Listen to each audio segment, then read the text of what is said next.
Hello and welcome to another episode of OperaShots. Today I'm delighted to be chatting with acclaimed British-based baritone Andrew Shaw. His roles have encompassed Alberich, King Priam and Wozzeck at one end of the scale and Dulcamara, Dr. Barslow and Janis Skiki at the other. In demand across the globe, he has made regular appearances at Bayreuth since 2006, the Metropolitan, the Paris Opera, the Lycée Barcelone, to name but a few, and closer to home, the Royal Opera, Glyndebourne and E&O, which Andrew described as the closest thing to feeling like a home company. For them, he has sung over 35 roles over 30 years now. He is probably best known for his buffo roles. His Janis Skiki was described by The Guardian as a charismatic, forceful and gleefully witty performance, and his Falstaff in Sir John in Love for E&O saw Andrew finding his defining role right down to his trademark double takes and famously lusty lungs. Before we meet the great man in person, we're going to start with a virtual performance of Papageno Zarya from The Magic Flute. Papageno was one of Andrew's first leading roles with Kent Opera, where he started out as a member of their chorus. In this little three-verse song, he describes his life as a bird catcher for the Queen of the Night. He complains that he has no wife or girlfriend and wonders whether he can use his net to catch them for himself.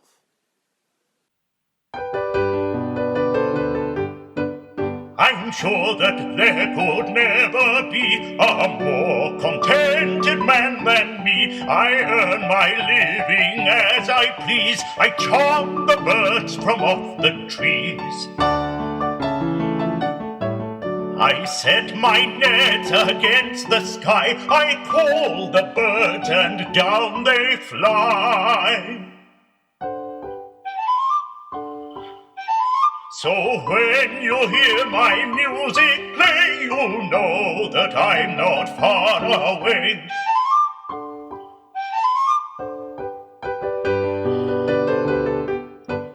If only I could cast a spell to capture pretty girls as well, my net would get them by the score. Each day I'd catch 100 more.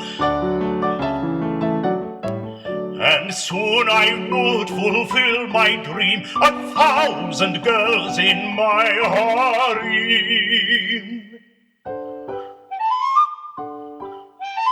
If I fulfilled my heart's desire, I'd hang my net up and retire.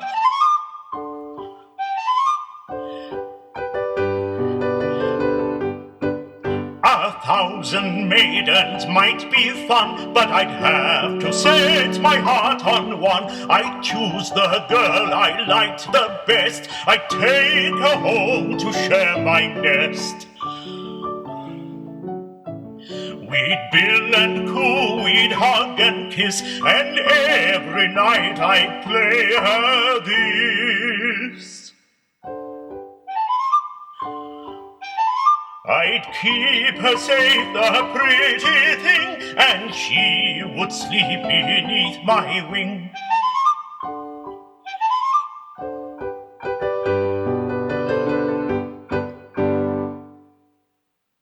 Andrew, thanks so much for joining me. How have you been keeping over these past few months of craziness and lockdown? Well, thanks very much for asking me. It's an absolute delight. I've been spending the time to catch up with a job that I've been putting off for years. I mean, over the last 35 or 40 years, I've amassed a chaotic catalogue of an archive, you might say, of broadcast recordings, cassette tapes of live recordings and broadcasts.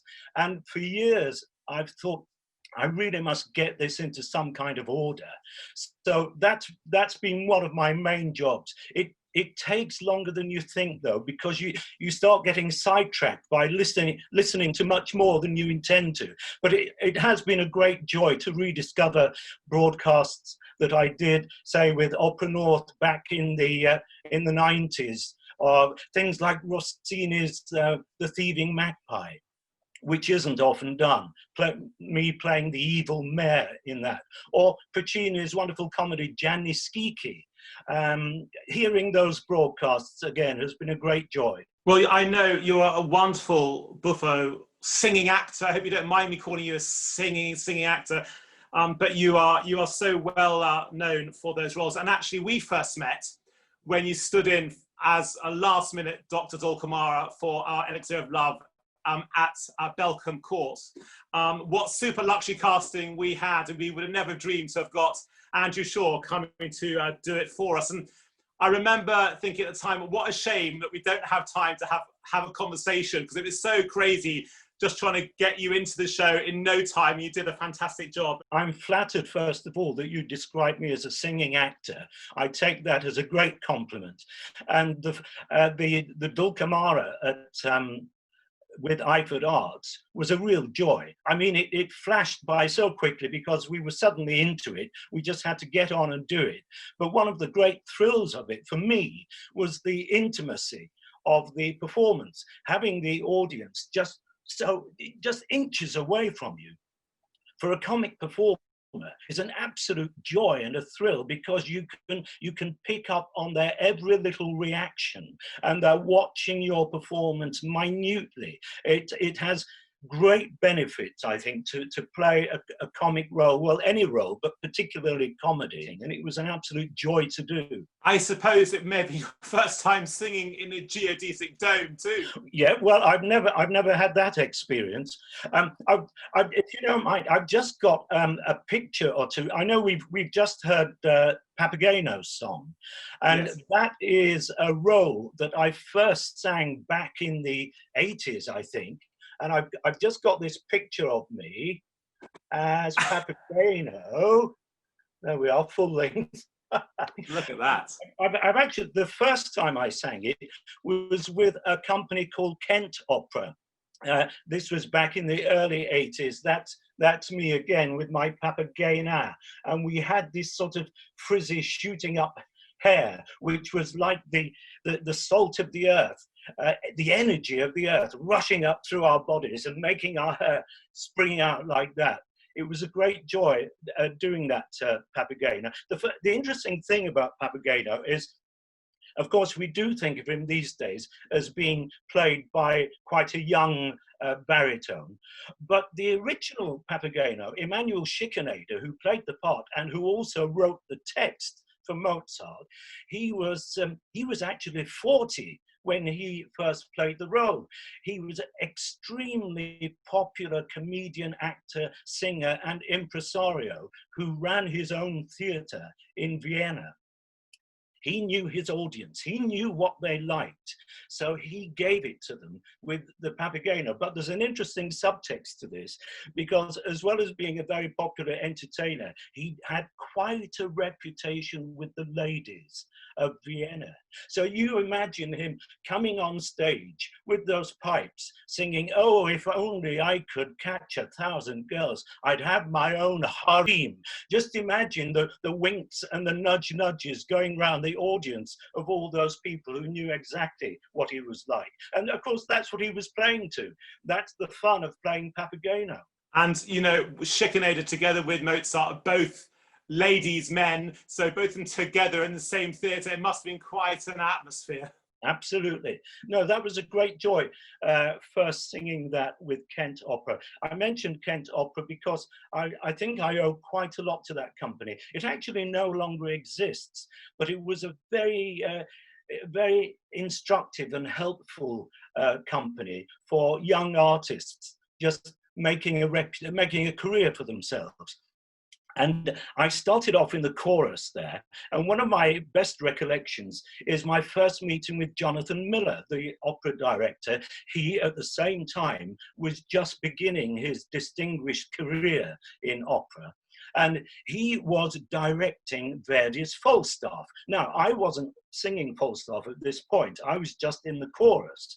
In fact, I was playing the silent role of the innkeeper, nothing to say at all. But I'll just explain what happened. There's that wonderful scene where Falstaff has come to seduce Alice in her own home.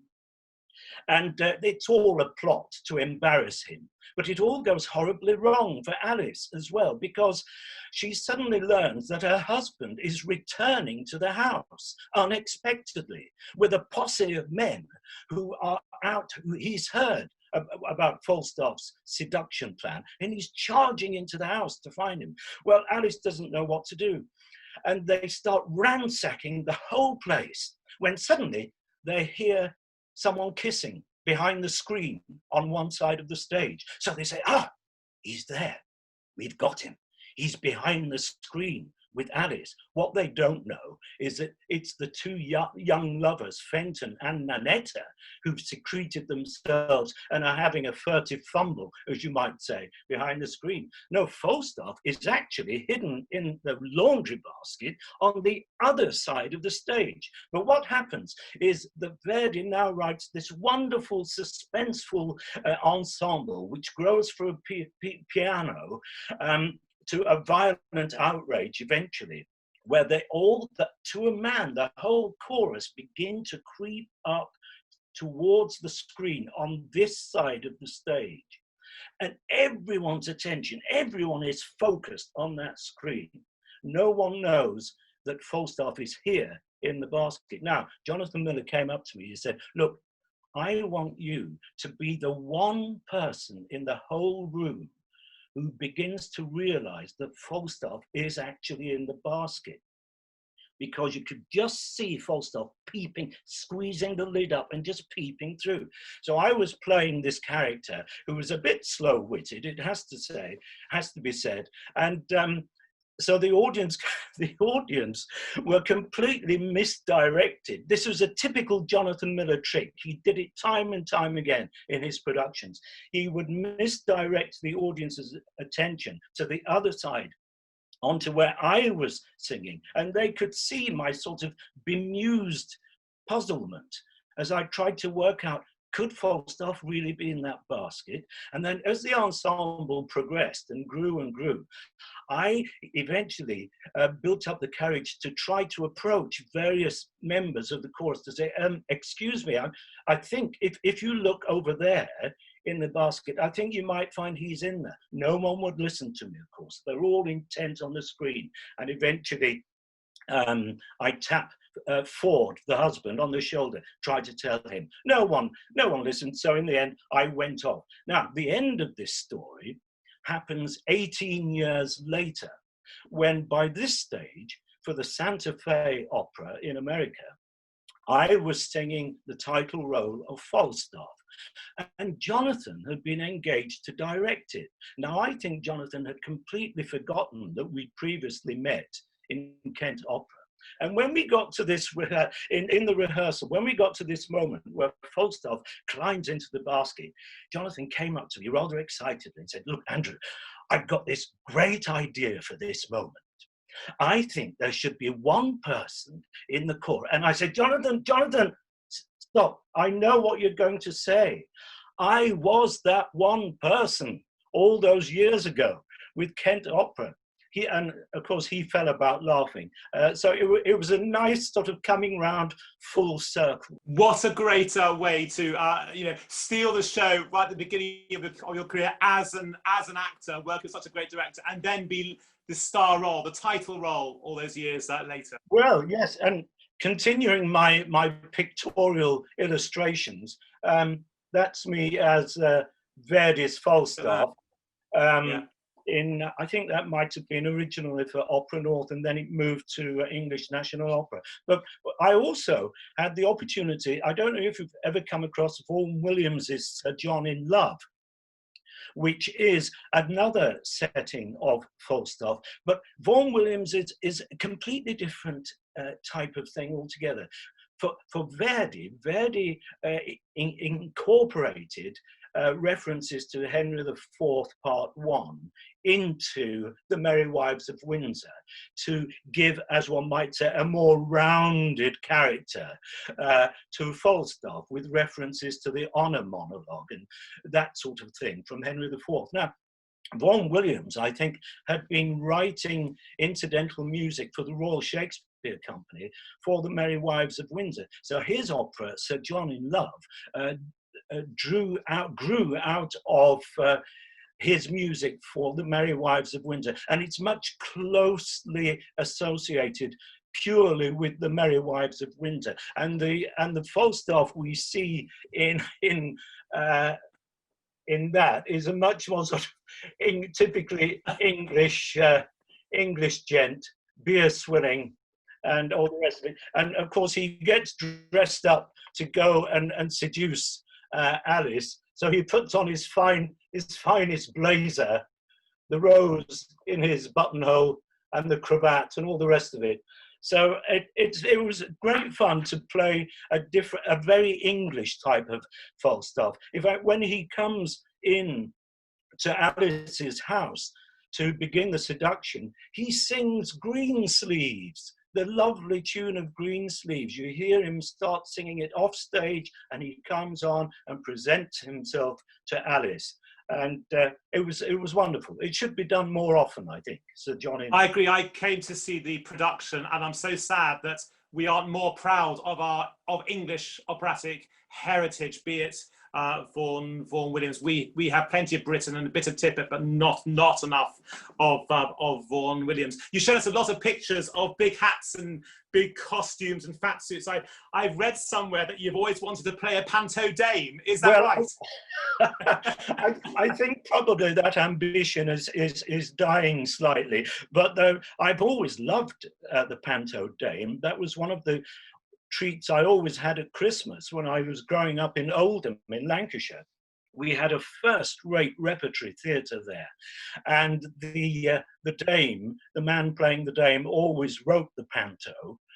So of course he always gave himself the best scenes, and it was always an absolute treat going to see these pantomimes. None of them too long, and all based on good vintage stage comedy material, routines, and that sort of thing. I love all that, but I love the whole business of trying to transform myself as completely as possible, physically and vocally and mentally, I suppose, into whatever part I'm playing. This is why I've always liked to combine my comedy roles with roles that you might say are slightly on the edge. And Wozzeck, of course, is on the edge of a kind of madness. A wonderful, wonderful role to immerse yourself in psychologically and also vocally. It's a tremendously lyrical piece of music is Wozzeck, and I was delighted that Chandos Records gave me the opportunity to record it in English, along with other things like Dulcamara, Don Pasquale, and so forth. Singing in the language of the audience, particularly in comedy, is absolutely wonderful and vital for the immediacy of comprehension. Keeping the audience there, getting the laughs in the right place, always very, very satisfying. You know, talking about Dulcamara, did you hear about the experience we had at English National Opera a few years ago? Of course, we were doing it in English, as they do everything in English, especially written translation. And we were halfway through the run of performances, and the telephone went one evening. It said, it's, you know, management here, we've got a problem tomorrow.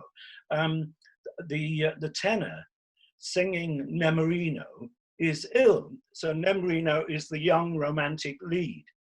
He is ill, he can't do it. I said, but what about the understudy? Well, no, he's ill also.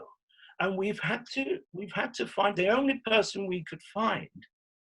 He, of course, doesn't know it in any English translation, let alone the one we're doing.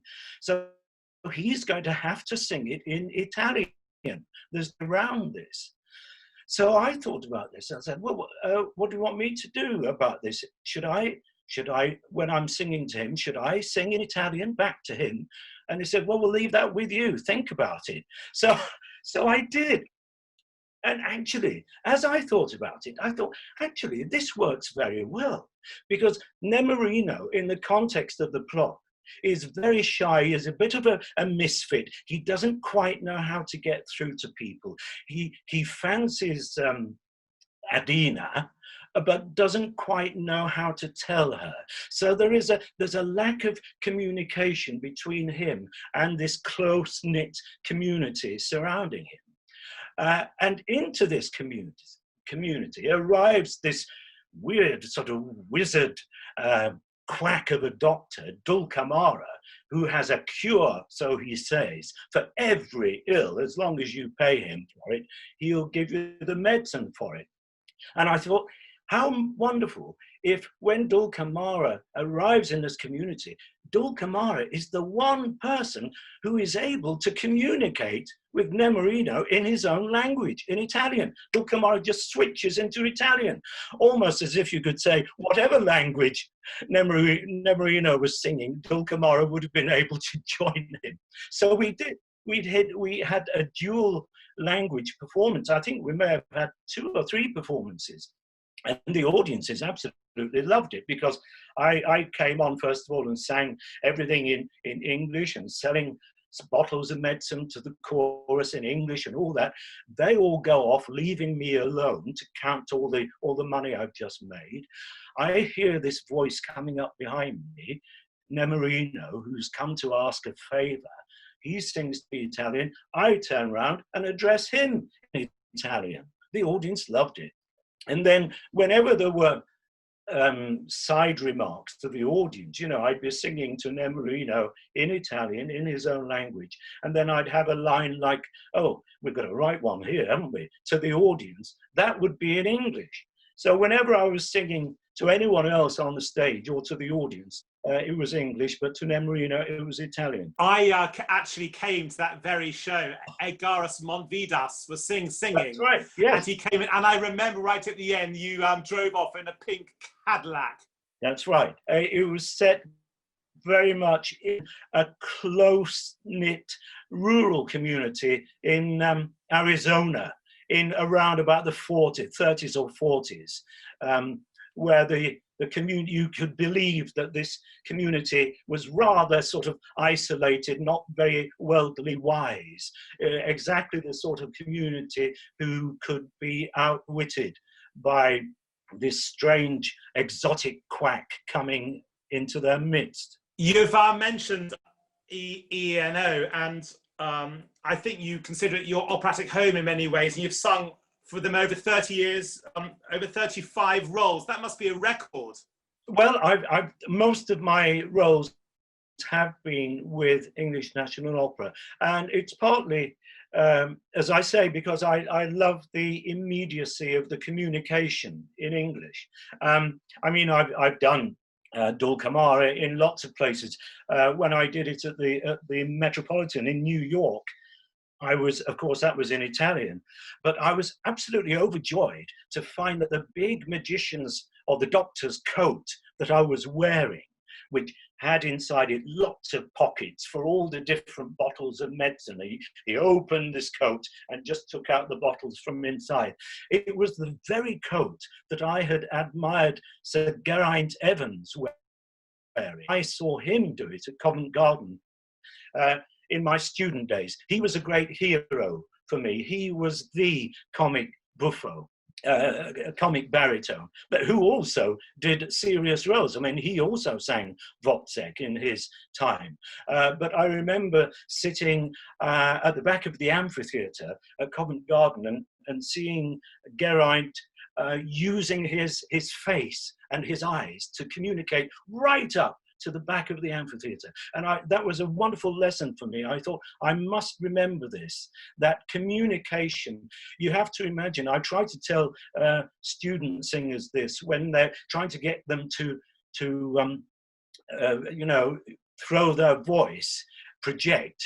I say, just imagine that your mother or elderly grandma is sitting right on the back row of the furthest seat from you, and you want her to understand everything you're singing about. And that's the sort of impression he left on me.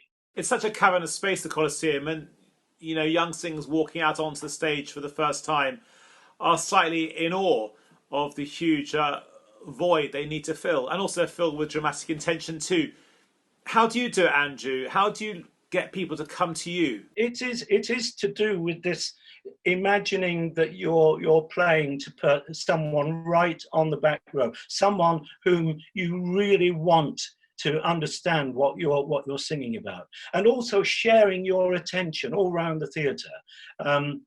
An audience, I think, really appreciates this. Of course, that's for comic roles. I mean, with a serious role like Alberich or Wotze or Beckmesser in Die Meistersinger, he's both serious and comedic.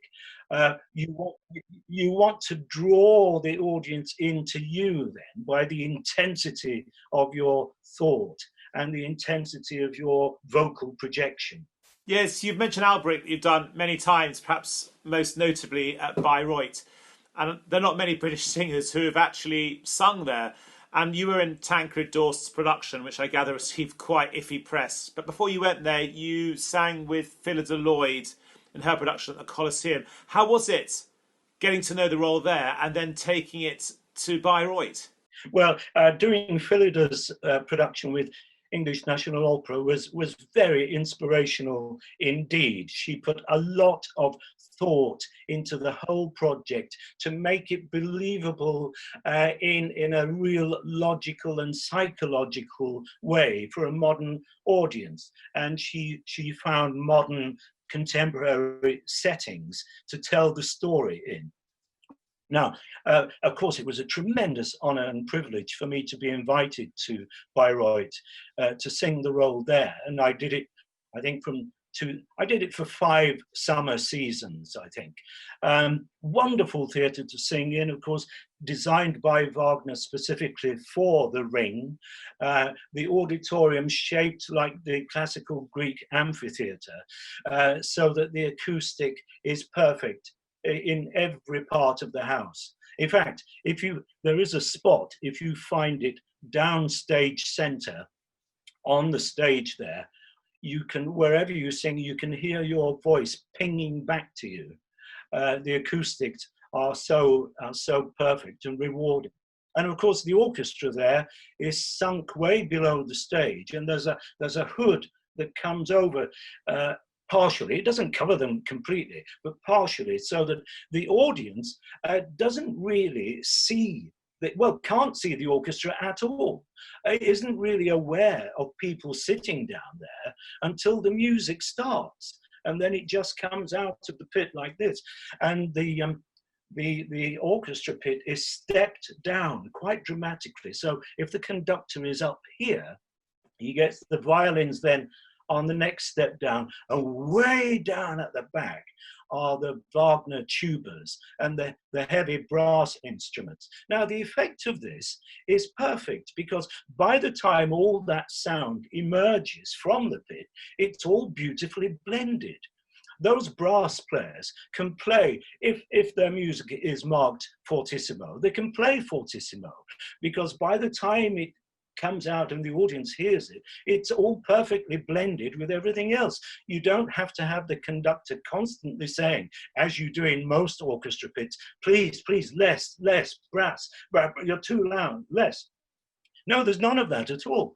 It's beautifully designed from that point of view. It was clear when I got to start rehearsals there for the Ring, that the director and designer had a completely different conception of my character of Albrecht than I did. You see, I take my cue, as with all characters, I take my cue very much from the nature of the music. And as you'll know, a lot of Albrecht's music is slippery, slimy, it's syncopated, all this sort of thing, as he's slipping and sliding around the rocks. Now, what the director, I realized the director actually had worked basically from the script. I don't think the music, I might be speaking out of turn, but I don't think the music really registered much with him. I think he worked from the text. So he'd conceived of this dwarf Albrecht, who was rather lumbering physically, moving about rather stiffly and heavily like this. And to make matters worse, the designer had made a false head for me, which had to sit on the top of my own head. So it's difficult to imagine this, but my face would have been blacked out, possibly with sort of stuff material around it as well, to make it look like an elongated neck, on top of which was this heavy head, whose mouth didn't move at all. It wasn't a ventriloquist's head or anything like that. It was a solid sculpted head, which of course, when I was rehearsing, was constantly falling off. I'm surprised that Wolfgang Wagner didn't put an end to that. Wolfgang was Wagner's grandson. That's right. Well, you've hit on a good point there, because Wolfgang, as you say, Wagner's grandson, quite elderly at this stage, but still very much running the festival. He wasn't in charge of this production, so he couldn't really put his oar in too much. But he used to, every rehearsal, he would sit on the sidelines, resting his chin on his walking stick like that, intently gazing, watching at me with a huge sort of beam on his face as he was absorbing everything I was singing. And every now and again, as I was lumbering around with this awful head, I could see him getting frustrated, and he'd be saying, get rid of that head, get that head out of the way. He no more liked it than I did. And I well remember one rehearsal. We came in one morning and the stage management were in a terrible fluster because they couldn't find the head to rehearse with. They were looking all over it. Someone went off to the props room. Someone thought it might be in a dressing room. Everyone was searching the whole theatre. Well, I glanced at Wolfgang, who was like this, and he just gave me a knowing wink like that. And I said, I know what you've done. You've hidden it. He didn't say a word. He'd crept in early. He'd got the head and he'd hidden it somewhere where no one would find it. I have to say, eventually, because this head was compromising my rehearsal process so much, both physically and vocally in a funny sort of way, because if you wear something heavy like that on your head, it does compromise the acoustic, both that you're hearing and the quality of voice that everyone else is hearing. And the music staff kept coming up to me saying, you know, whenever you put that head on, your voice isn't carrying as well as when you take the head off. They were rather imploring me to do something drastic and put my foot down and say, I'm not wearing this head anymore. Well, the moment did come in rehearsal when this head had fallen off for the 5th or 6th time that morning. And I just said, I'm sorry. No more can I wear this head. And that was the end of it. It was the first and last time you ever had to wear a fake head. I gather at Bayreuth, coming out to do a curtain call is almost as nerve-wracking as the show itself. Well, yes, it is. You never quite know. You never quite know what sort of reaction you're going to get. And I have to say, the director and designer on that occasion got the most unwelcome reaction I think I've ever heard from any audience, but it's best forgotten that. But no, going through it, especially if you're a non-German singer, of course, you're very worried about how the audience might have taken your performance and what sort of reaction you were going to get. Well, if I, with no modesty at all, if I can tell you that I always received the most rapturous round of applause when I went through, and I was so touched by this, and I thought, what a compliment that they obviously think I've done such a good job. So that was very rewarding indeed. I mentioned this once to John Tomlinson, who of course has sung Wotan there on many occasions, and he said, "Oh no, that's great. They are wonderful. But you know, there will come the time, Andrew. There will be one performance where you go through, and there'll be one solitary person insistently booing you as loud as they can." So I laughed at that, and then of course it did happen. It happened in one of the runs. One person in the audience obviously took against my interpretation or something. and made his feelings known. As I heard it, I tried to interpret it as a sort of hearty, throaty roar of approval, but I don't think it was. I have to say that as performers, all we dread is for our audiences not to be moved by what we do. And I feel if they love it or they absolutely hate it, but we are doing our jobs, that's sort of all we can ask. It's funny you mentioned John Tomlinson, a fellow Lancastrian. There are many wonderful opera singers from that part of the world. You think of Kathleen Ferrier, Ava Turner, I suppose more recently even Alfie Boe. What is it about the Lancastrian water? Well, I think there's something about the forward directness of speech, very sort of clear articulation of vowels and consonants, which carries through into the singing. So you don't tend to get this great sort of covered sound, but a direct, natural, thrusting forward sound. So I suppose it comes down to more open vowels and less swallowed southern sounding diphthongs. I think so. Andrew, I'd love to move from Bayreuth to another man's passion to build an opera house, which is George Christie and Glyndebourne.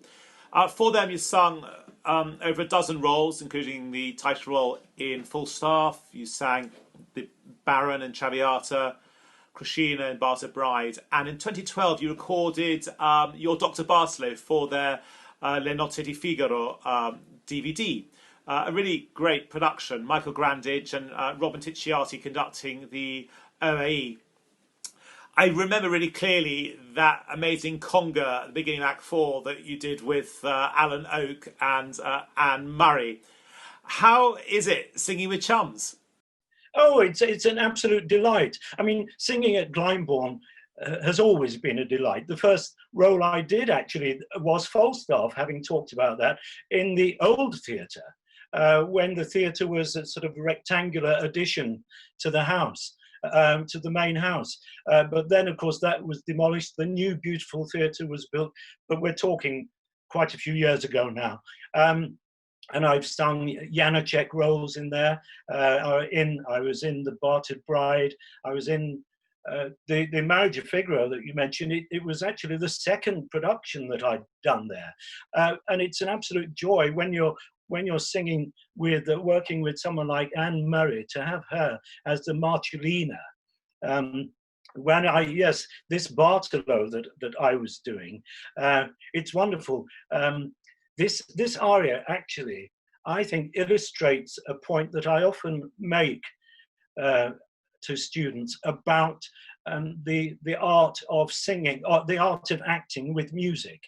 You want to feel that the music is playing itself through you, so that it affects you physically, it affects your reactions, the nuance and the timing of the slightest physical action, so that the music is in you and the character is therefore firmly in the music. And this aria of Bartolo, in a way, illustrates that with its sudden changes of tempi and dynamic and so forth. Bartolo has got this long-lasting feud against Figaro, and because he believes Figaro was instrumental in Bartolo losing his beloved Rosina. Well, Figaro certainly did do a lot for that. Now, Marcellina has come up with a legal challenge, her own legal challenge to Figaro. She's walking around with some old contract of marriage, and she's going to hold Figaro to this contract, and she says, I'm going to make him marry me. Now, Bartolo is absolutely delighted about this. He says, yes, and I'll get my own back on that rigid Figaro. So this aria becomes a sort of transforming moment for him. He's been eaten with bitterness and jealousy about Figaro for years and years. And now, because of what Marcellina has just said, he sees the chance for revenge, and he starts coming out with all his legalistic knowledge and the plans and the strategy he's going to use to bring down Figaro and force him to marry this Marcellina. So yeah, it's a wonderful moment for Dr. Bartolo. Well, let's see you in this wonderfully louche production set in the 1960s with Anne Murray providing perfect responses as Marcellina. We're going to hear the latter half of Bartolo's aria from the Magic Figaro from the Glyndebourne stage. Con l'astuzia, con l'arguzia, col giudizio, col criterio, si potrebbe con l'astuzia, con l'arguzia, col giudizio, col criterio, si potrebbe. Il fatto è serio, il fatto è serio, il fatto è serio. Ma crede che si farà, ma crede che si farà. Sette tu codici dove si vogliono, sette tu l'indici dove si leggono, con un equivoco, con un sinonimo, qualche garbuglio si troverà. Sette tu codici dove si vogliono, sette tu l'indici dove si leggono, con un equivoco, con un sinonimo, qualche garbuglio si troverà. Qualche garbuglio si troverà, si troverà.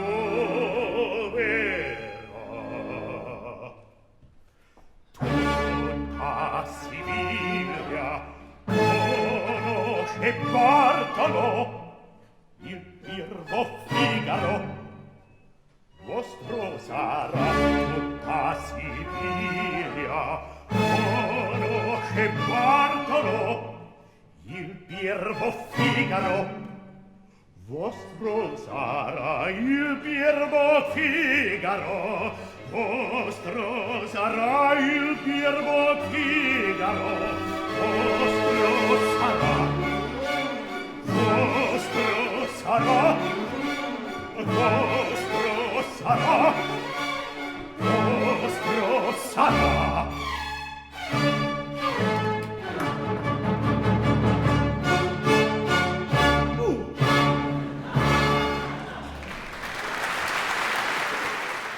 Andrew singing part of Dr. Bartolo's aria from Glyndebourne, clearly having lots of fun with Anne Murray.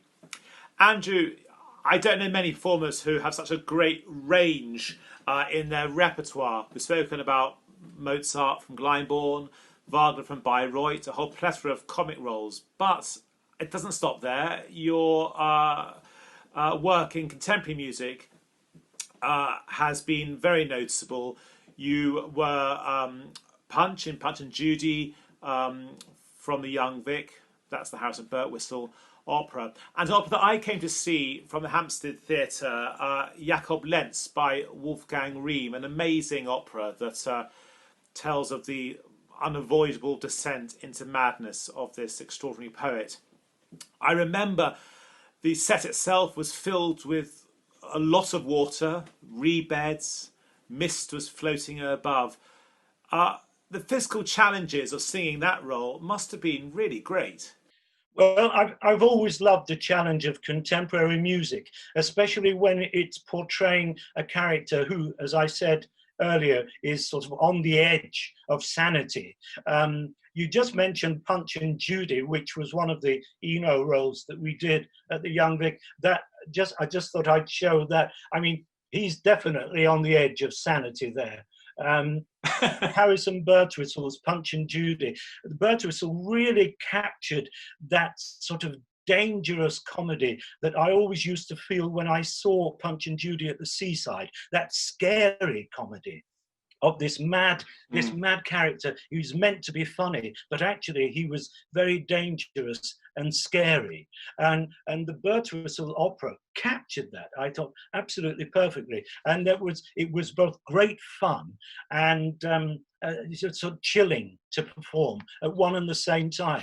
Now, the Jakob Lenz that you mentioned, yes, he was schizophrenic really before the word had been coined, and he he went to stay for a few weeks with a philanthropist pastor who thought he might be able to help Lentz.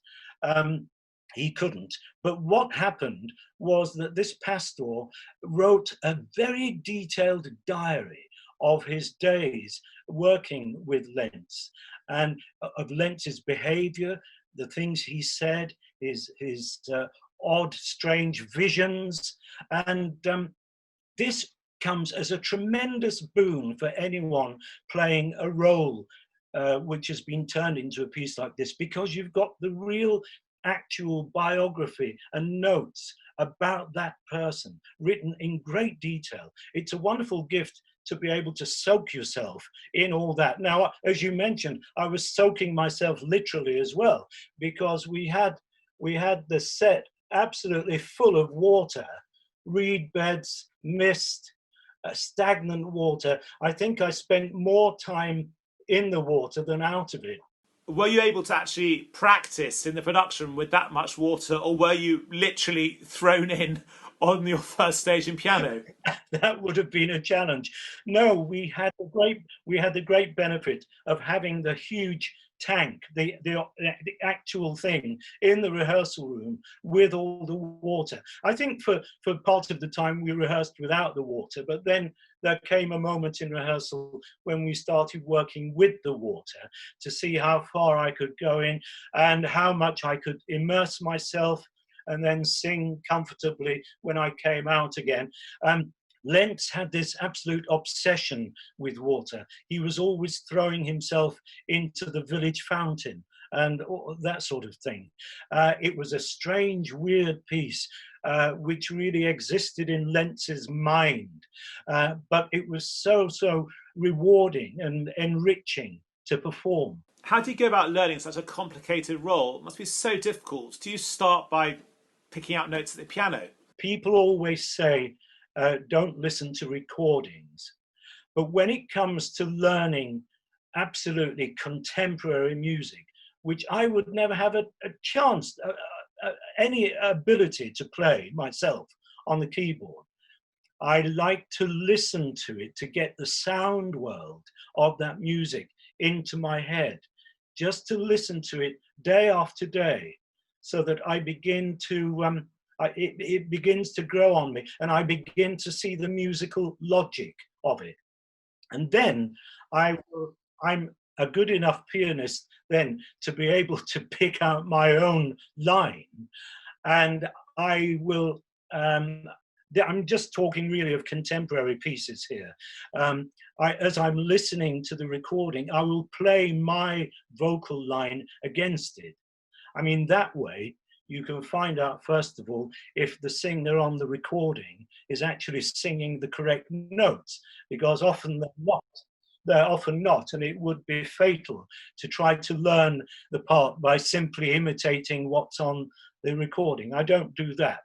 I just use the recording to familiarize myself with the sound world, and then to find my vocal part within it.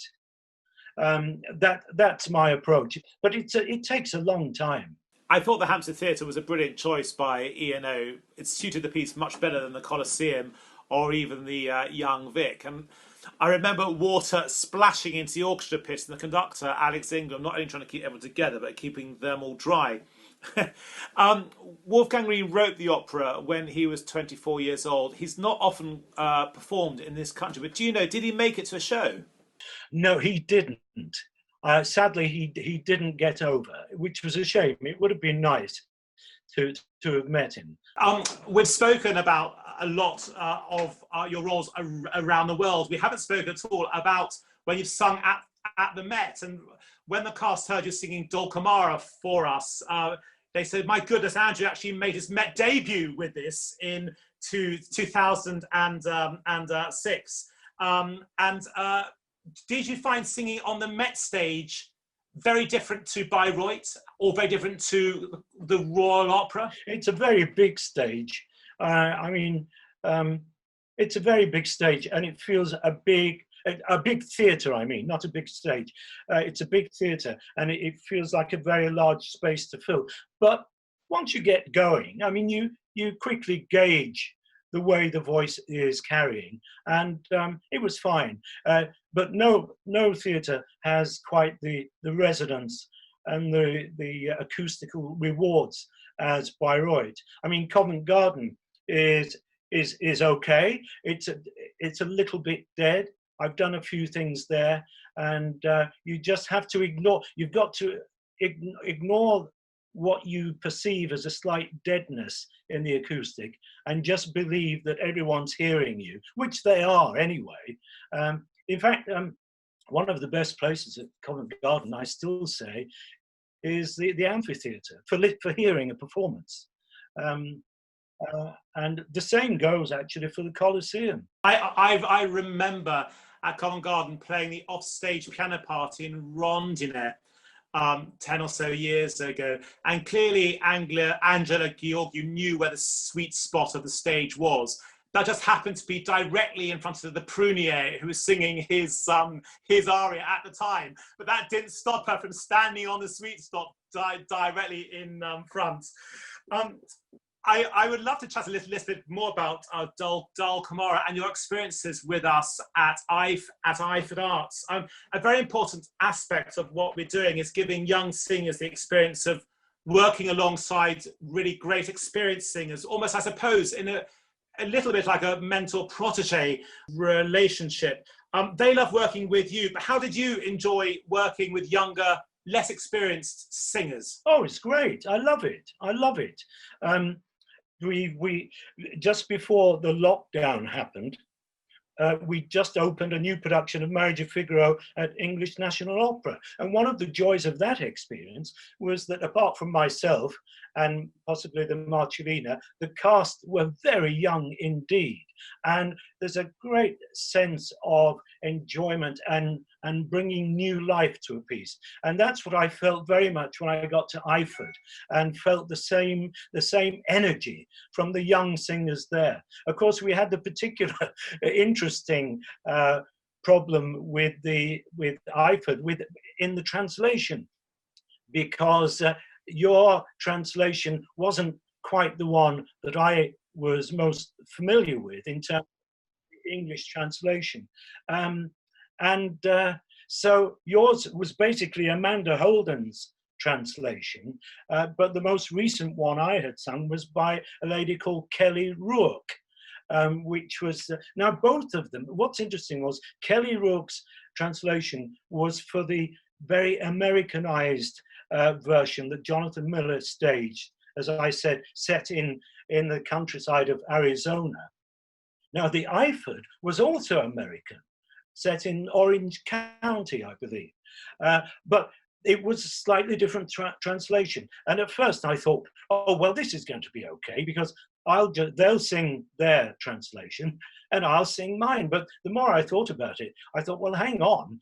What about those conversational bits where my answer has to make sense with their question and the replies have to tie up? So there were key moments where I adapted my translation to make sure that we had no nasty joins like that. So my main test of memory over the 2 or 3 days that we had to get it all together was just in simply remembering those moments where I had to adapt my translation to make sure it fitted yours. But as I said before, one of the great joys of performing with you there was the intimacy of the setting, to have the audience so close to you. It's like a circus ring, really, isn't it? And you can pick up the audience's reactions. In fact, you can see individual faces, although I try not to catch anyone's eye as such in the audience. But because you can see the faces, you do pick up the sense of how they're enjoying it or how they're involved. And particularly in moments of recitative, these are always the moments in a comic opera in which you feel freest to use the natural timing of the performer rather than be rigidly stuck to a rhythmical beat, which of course you are in the set numbers, but in the recitative, it has the freedom of natural conversation. So if you get the audience chuckling on something, you can use it, you can spin it out and build it up, and so that the audience becomes an absolutely vital part of the whole experience. The audience feed in to your performance. That's what I really enjoyed about Iford. Yes, I remember how you timed your first entry to absolute perfection. We've got a great photo of you walking from the fields directly opposite the dome, wearing your Stetsons and white suit and a sublime hat, and the audience could see you approaching far off. And when I was conducting, I could see all the heads turning and looking outside the dome. I thought, oh goodness, this show's not going very well. They're more interested in what's going on outside. And then you suddenly made your first entry, and it was a fantastic way to start. We're actually going to end our conversation with a clip of you singing Dulcamara from the Geodesic Dome. Which part of the aria are we going to hear? I think we're probably going to hear the moment towards the end of the aria where I've dispensed all my bottles of medicine. Everyone is now happy. They've got a bottle of medicine for whatever ailment. It may even just be poverty they're suffering. This medicine is going to make them rich. It's going to do anything they want it to do. So I'm feeling very jubilant, and I'm singing basically about how I love to come into little gentle communities and bring some joy into their lives. Oh, I love my suffering neighbor. And we end with a nice sort of ensemble of happiness just before everyone disappears.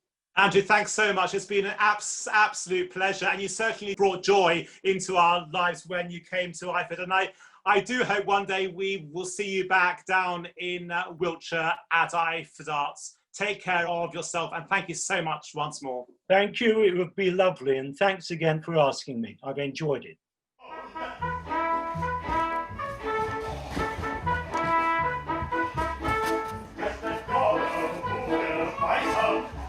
Like Harvard, just Tyson, with the bargain price of just a buck, you can have a week's supply. With the bargain price of just a buck, you can have